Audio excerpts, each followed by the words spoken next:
Texas A&M swung big when adding in offensive coordinator Collin Klein from Kansas State. What should the Aggie faithful expect in 2024 underneath the former Heisman Trophy finalist and longtime OC of the Wildcats? Let's talk about it.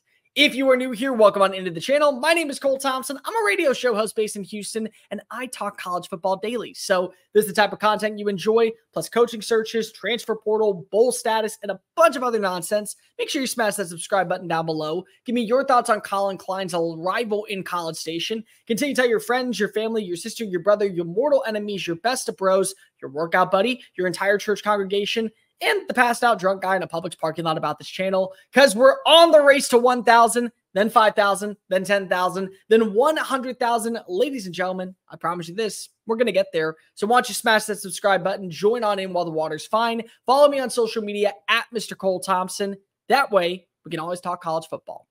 Collin Klein is headed to College Station now as Mike Elko's offensive coordinator after running the show in Manhattan for quite some time, whether it was as the quarterback's coach or as the offensive coordinator. Guy's a winner. Guy has been a winner as a player. Guy has been a winner as a coordinator. And now he's going to get the big time opportunity to lead a charge in the SEC. This is monumental for a variety of reasons. Number one, it's a brand new offensive concept. It's a lot of pitch options. It's a lot of mobility. It's a lot of motions. It's a lot of getting the quarterback to feel comfortable with targeting his receivers or holding the football and running it. This is a very run-oriented offense. They are physical. That is the one thing you can take away from Kansas State. They know how to be a physically imposing offense that will never say stop.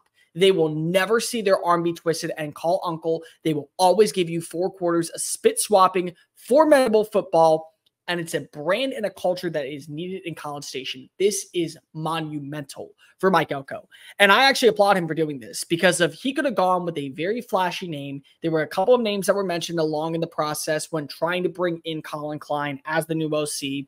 And ultimately, they're getting a guy who has a standard, a philosophy, an identity, and a culture builder. That is what is needed in College Station, because Mike Elko could have easily just gone for the flashy name, the hotbed destination guy, the next big riser, but instead you go ahead and you reset the culture and the brand of Texas A&M football. And this is big. This is absolutely big, because Texas A&M, whether people want to believe it or not, can be a premier college football program. They really can. They have the resources. They have the talent. They know the lay of the land of Texas. Not to mention, it has been a big destination for outside kids joining in for the Lone Star State. And Collin Klein now has a type of mentality that is going to work in College Station for years to come, hopefully.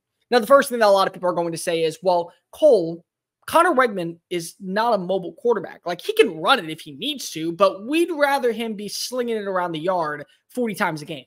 Okay, adaptability. Adaptability is one thing that I think stands out about Collin Klein, and it is something that I think we need to put a lot more presence in.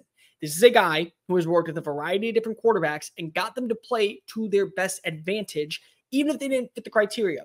Will Howard is a really good passer. Many people will not believe that the former Kansas State quarterback can throw the football because Adrian Martinez ran it a lot. And Avery Johnson, the 5-star, who's going to stay in Manhattan, runs it a ton.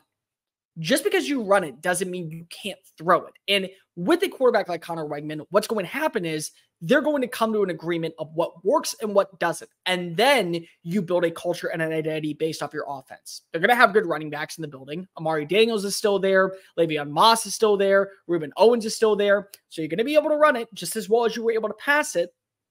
But now you're changing the identity of what Texas A&M is. And Mike Elko wants winners. Mike Elko wants to change the persona of what Texas A&M football is all about. And well, he should. Because if this is a guy who now can build a program in his image rather than give inclinations or give a few prick quos to a guy in Jimbo Fisher who really was set in his ways, and that ultimately was what led him being shown the door. It's a good move. It's a very good move. And the best part is that now you have an identity and a standard to live up to in College Station. You want to be able to run the football? Okay, you can do it with the guys that you have in the building. You want to be able to throw the football? There are still very talented receivers in College Station. Evan Stewart has not entered the transfer portal just yet. You still have Noah Thomas. You still have Moose Muhammad. They're going to get names via the portal as well. The portal may give it, and the portal may take it. And they're taking names that are going to be high-profile pass catchers in the not-so-distant future. I can promise you that. This is a way to basically wash your hands clean of what was mediocre football for 6 years. I'm not afraid to say it.